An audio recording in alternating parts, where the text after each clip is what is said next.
This is the story of Daniel. Daniel was 24 when he started feeling like his life was disappearing. He lived in a small apartment on the outskirts of Nairobi with his older sister and her 2 kids. The place was tight, walls stained from years of leaking roofs, 1 fan for 4 people, and silence that was always broken by the neighbor's TV or a crying baby. His sister worked full-time as a cleaner in the city, and Daniel helped out where he could, mostly cooking and walking the kids to school. He had a degree in literature. He was supposed to have made it by now. But in the last 8 months, nothing had worked. No job, no interviews, no callbacks. Just rejection emails, or worse, silence. His friends had started to move on. One opened a small business, another got a job abroad. Daniel stayed behind. His confidence shrank every day. He felt like a burden, like someone wasting potential. He applied for content writing gigs online. Every post wanted 3 years experience or proof of results. He had neither. He had time and frustration. One night, after the kids were asleep and his sister had gone to her second shift, Daniel lay on the floor, staring at the ceiling. The fan above creaked with every turn. His stomach growled. He whispered, not loudly, not desperately, just honestly, "God, if there's anything out there for me, please show me." He didn't expect a miracle. Just something. The next afternoon, while scrolling on his sister's old Android phone, he came across a YouTube video, How to Make Money with ChatGPT. He almost skipped it. Looked too clickbaity, but something made him watch. The guy in the video explained how AI could help writers write faster, how businesses needed content, how people were using tools like ChatGPT to do work they never thought they could. It wasn't perfect, but it was possible. Daniel was curious. That night, he borrowed a neighbor's Wi-Fi password, traded it for washing their dishes. He stayed up till 3 a.m. testing ChatGPT on his browser. He typed, "Write a blog post about starting a clothing brand." It answered in 10 seconds. He stared at the screen. Then he typed, "Now write the same post in a casual tone with humor." It worked again. He smiled. Not because the writing was perfect, it wasn't, but because he saw something he hadn't seen in months, a way in. The next day, he made a decision. He wasn't going to apply to jobs anymore. He was going to create one. He opened a free Notion account and started building a fake portfolio. Not fake like dishonest, fake like samples. He used ChatGPT to write a homepage for a skincare brand, a sales email for a fitness coach, a product description for a shoe store. Then he edited every piece in his own words, smoothed the grammar, added punchlines, polished the flow. His headline, "I help small brands write like big ones." He had no clients, no real experience, just samples and one big belief. If I can show value, someone will give me a chance. He created a Fiverr profile, wrote his bio by hand, took a blurry photo of himself against a clean wall. Then he cold emailed 10 small Shopify stores, mostly Kenyan brands, with a simple message. "Hey, I'm Daniel. I write product pages and emails using AI. Fast, clean, and affordable. Let me know if you want help." No replies. Then 2 days later, a brand selling local t-shirts replied. They said, "Can you rewrite our homepage for 500 shillings? He said, "Yes, I'll deliver in 48 hours. He ran back to ChatGPT, prompted it 5 times, compared outputs, picked the best one, edited every line, removed the robotic words, replaced the tone with warmth, then sent it off. The client replied, "This is exactly what we needed, thank you."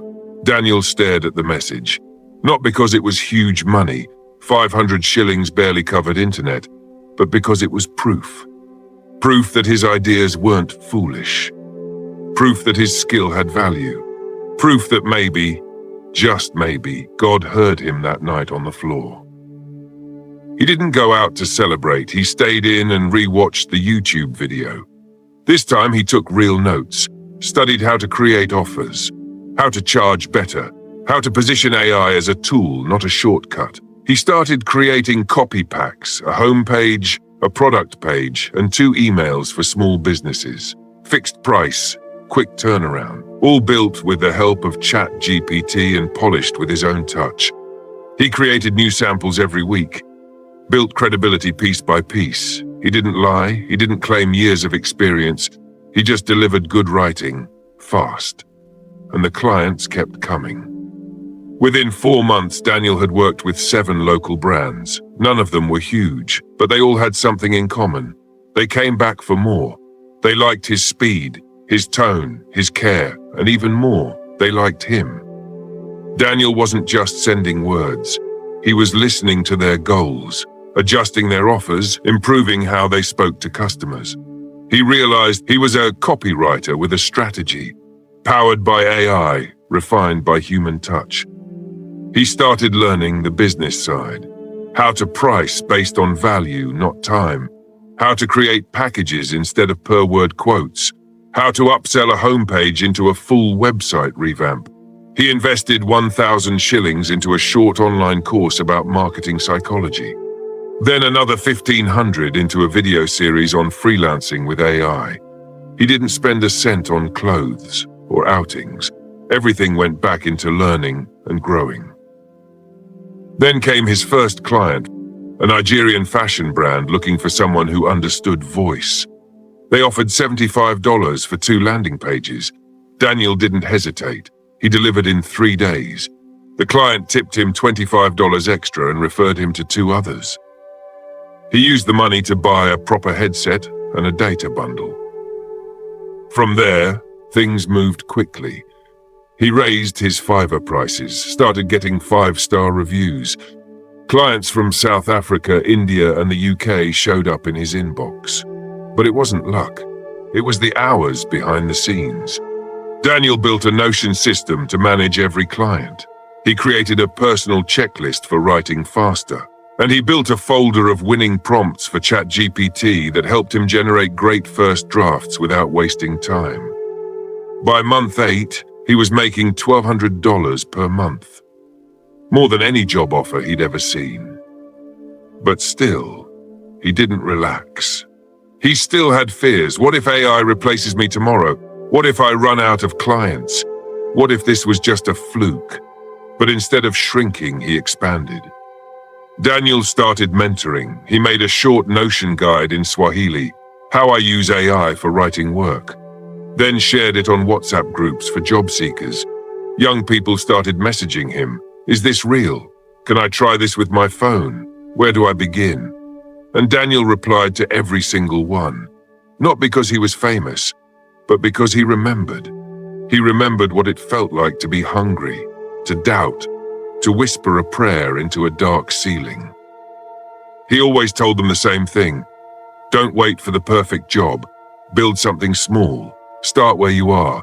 And don't be afraid to use the tools you have. Then he'd add and pray. God meets you in motion.